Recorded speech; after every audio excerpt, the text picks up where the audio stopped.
महाराष्ट्राचे शासन आणि राजकारण, लोकशाही विचाराचा बुलंद आवाज, लोक परिषद न्यूज।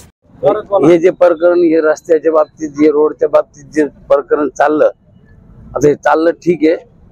हे जे रुंदीकरण, हे जे वस्तीच्या गरीब लोकांच्या यांच्या हिशोबानं हे जे 36 मीटर आम्ही असं ऐकून आहे, ते 36 मीटरच्या ऐवजी आमचं असं मत आहे का बघ 18 मीटर बी भरपूर होतो। हे आमचा आदेश नाही, ही विनंती आहे का 18 मीटरचा जरी झाला तर गव्हर्नमेंटचं पण चांगलं राहतो, आमच्या गरीब लोकांचं चांगलं राहतो। आमच्या गरीब लोकांनी इकून तिकून रुपया जमा करून लेकरं बाळाचा उदरनिर्वाह करता कसे तरी लीसवर, भाडेपट्ट्यावर म्हणा, रजिस्टर म्हणा, नोटरी म्हणा, असे याच्यात पत्र घरं बिरं बांधून रुपया जमा करून हे आमचा आजपर्यंत आम्ही उदरनिर्वाह केला आमचा। आणि आता ऐन वेळेवर अशी वेळ आली ही एकदम पूर्ण लोक रस्त्यावर, तर काय रस्त्यावर बी जागा नाही, आणि या औरंगाबाद जिल्ह्यामध्ये कुठंच राहायला आम्हाला जागा नाही। भाड्यानं जर घ्यायला गेले तर कुठं भाड्यानं सुद्धा घर आम्हाला मिळालं गेले, जर नाही भाड्यानं गेलं तर आम्ही ह्या हिशोबानं हे आमचं राहणं बिणं हे उदरनिर्वाह आम्हाला कमीत कमी राहायचं येतं, आम्ही कुठून बी 2 रुपये कमवून आणू शकतो आम्ही। आता हे 18 मीटरचा रोड जर असलं, 18 मीटरचा झाला तर आमची बी समाधानी असती, गव्हर्नमेंटची समाधानी होऊ शकते याच्यात। तर शक्यतो जोपर्यंत झाला गव्हर्नमेंटनी आमच्या 18 मीटरचाच रोड करून द्यावा आहे। बऱ्याच दिवसापासून आमच्या या भागातले काश्मीर नगरचे महत्वाचे काश्मीर नगरचे लोक ही वसाहत पडणार महापालिकेचे लोक येतात आणि सांगतात पडणार म्हणून। तर मी या गोष्टीमध्ये डीप मध्ये गेलो आणि बघितलं की आताचा लाईव्ह जे मॅप आहे तो फक्त 18 मीटरचा आहे।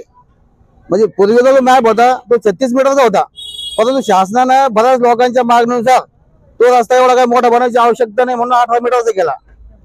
आणि 18 मीटरचा केल्यानंतर मग पुढे जे बिल्डर्स लोक आहे, मोठमोठे बिल्डर्स लोक आहे, यांनी ती सुपारी महानगरपालिकेच्या आयुक्तांना दिली तर बाबा आम्हाला हा रस्ता 36 मीटरचा करून देण्यात यावा। मग त्या लोकांनी ती सुपारी घेतली। आता ती किती रुपयात घेतली, किती कोटीमध्ये घेतली, कशी घेतली माहित नाही मला, परंतु मग महापालिकेच्या आयुक्तांना अचानकच त्या दिवशी आले इथं समोरचा रस्ता फाडत असताना, आणि ते पाडायला सोडून त्या पलीकडे घुसले ते, आणि 36 मीटर कुठे घुसतंय तर ती या साईडला घुसले, ते साईड सोडून दिली त्यानं तिकडची। आम्हाला त्या साईडचा विषय पण बोलायचा नाहीये, आम्हाला फक्त एकच म्हणायचं होतं की 18 मीटर जाऊ दे ना, पण तुम्ही 36 मीटर करताय आणि 1 साईड करताय, जे का 18 मीटर मध्ये दोन्ही साईड आहेत, ते 18 मीटर सोडून तुम्ही कोणा बिल्डरकडून सुपारी घेऊन ह्या रस्त्याला तुम्ही 36 मीटर करताय। आणि फक्त गोरगरिबांचे घर, ज्या लोकांनी बॉन्डवर घेतले जागा, त्यांच्याकडे जास्त काही पुरावे नाही आहेत म्हणून त्या लोकांची जागा खाली करायची, आणि ज्यांना तुम्ही अनलिगल परमिशन दिलं, समोरच्या साईडला जे परमिशन आहेत ना, तर ते लेआउट पण सँक्शन नाहीये, त्यांनी स्वतः परमिशन दिल्यामुळं, आणि त्यांना महापालिकेला त्यांचं TDR द्यावं लागेल किंवा महानगरपालिकेचे पैसे त्यांना द्यावं लागतील त्या लोकांना त्याचे घर फाडल्यानंतर, म्हणून त्या लोकांचा हिस्सा त्यांनी मध्ये घेतला नाही। त्याचं कारण असं आहे की त्यांना पैसे द्यावे लागतील, इकडच्या लोकांना फाडले पैसे द्यावे लागणार नाहीत, म्हणून त्यांना हा सगळा भाग खर्च घेतला।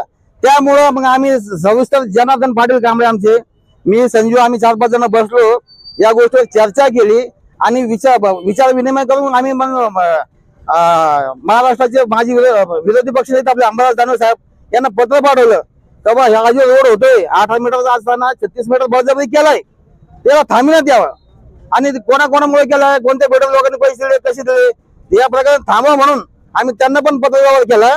दुसरी गोष्ट, महापालिकेच्या आयुक्तांना आम्ही सांगितलंय, म्हणजे निवेदन देऊन सांगितलंय की आम्ही 4 तारखेला इथं उपोषणाला बसणार आहे म्हणून। ते पैठण रोड खाली केला, त्या ठिकाणी पर्यटक जातात तुमच्या म्हणण्यानुसार, उद्योगधंदे त्या साईडला वाढताय, ठीक आहे, मान्य आहे आम्हाला, तो त्याच्यासाठी कोणी काही आक्षेप नोंदवला नाही, काही नाही, त्या पद्धतीने तुम्ही येऊन दुकानं वगैरे पाडले, सगळ्यांनी सहकार्य केले, तुम्हाला येण्याच्या अगोदर बरीचशी जागा खाली झाली हे प्रशासनाने सुद्धा बघितले।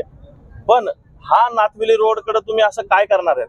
तुमचे इकडे कोणते उद्योगधंदे येणार आहेत? तुमचं काय या ठिकाणी येणार आहे की जेणेकरून तुम्ही हा एवढा मोठा 36 मीटरचा रोडवर तुम्ही विनाकारण त्याला 36 मीटर रोड करण्याच्या मागे लागलेले, आम्हाला हा पण हेतू आजपर्यंत कळत नाहीये की तुम्ही इकडे समोर काय तुमचे उद्योगधंदे येणार आहे, समोर काय होणार आहे, तो रस्ता कुठं जाऊन थांबतोय, त्याचा उपयोग काय आहे, एवढ्या मोठ्या रस्त्याचा उपयोग काय आहे? नातविली शाळा आमची वसाहत बसली, आमची वसाहत बसल्याच्या नंतर ती नातविली शाळा आहे आणि त्या नातविली शाळेमध्ये सगळे हायफाय लोकांची मुलं त्या ठिकाणी आहेत. पण तेव्हापासून ते हा रस्ता तर सुरुवातीला छोटा होता त्यावेळेस सुद्धा ते सुरळीत येत जात होते, आताही ते सुरळीत येत जातात. पण तुम्ही मग करताय कोणासाठी?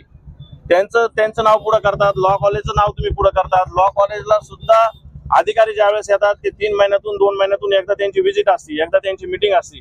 तर त्यावेळेस तुम्ही येऊन आम्हाला सांगतात दुकानं बंद करा, रस्त्यावरचे ट्रॅफिक काढा, तर सगळे नियम पाळतात, दुकानं सुद्धा बंद ठेवतात, सगळं काय करतात. पण मग तरी एवढं सगळं नागरिकांनी तुम्हाला सहकार्य करून हा रस्ता 36 मीटर करण्याचा हेतू आजही आम्हाला काही समजला नाही. पण हे आपल्या माध्यमातून पुन्हा साहेबांना आम्ही विनंती करतो की हा 18 मीटरचा रस्ता करा, त्याच्याबद्दल आमचं काही हरकत नाही. पण तुम्ही याला 36 मीटर करून सगळ्यांचं पोटावर लात मारू नका, हात मारू नका, एवढीच आपल्या माध्यमातून विनंती करतो. रोडची अशी अपेक्षा आहे की हा रोड 18 मीटरचाच करण्यात यावा आणि ह्या रोड करता अनेक ऑप्शन सुद्धा आहेत आणि 18 मीटर केल्यानंतर आम्ही पण बाधित होणार नाही, समोरच्या पण बाधित होणार नाही आणि हीच अपेक्षा आहे आमच्याकडून.